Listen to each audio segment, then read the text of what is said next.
ajang Gias 2021 yang berlangsung pada tanggal 11 hingga 21 November lalu, PT HMID atau Hyundai Motor Indonesia meluncurkan mobil SUV Hyundai Creta yang mampu menarik banyak audiens untuk melihat detailnya dari dekat.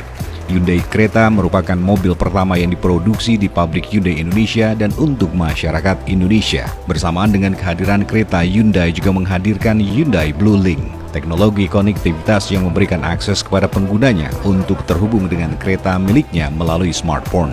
Komitmen Hyundai dalam membangun masa depan Indonesia tidak hanya berhenti di kendaraan saja. Hyundai juga memperkenalkan Spot, robot pintar berkaki 4 yang bukan hanya sekedar robot. Spot hadir dengan teknologi terdepan untuk membantu kehidupan sehari-hari.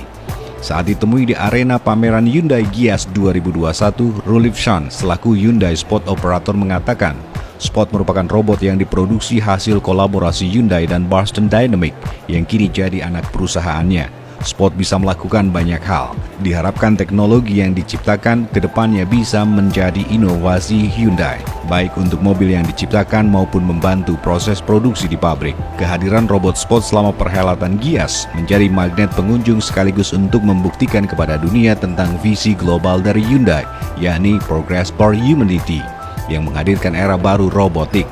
Hyundai juga akan mengembangkan layanan mobilitas saat ini ke tingkatan selanjutnya demi menghadirkan pengalaman terbaik bagi para pelanggan.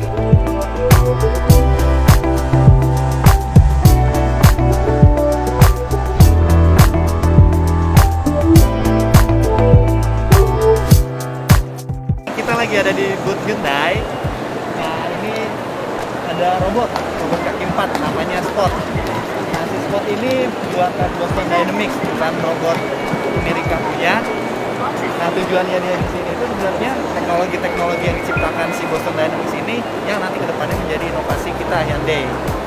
Nah, itu dari mobil atau di pabrik kita. Ini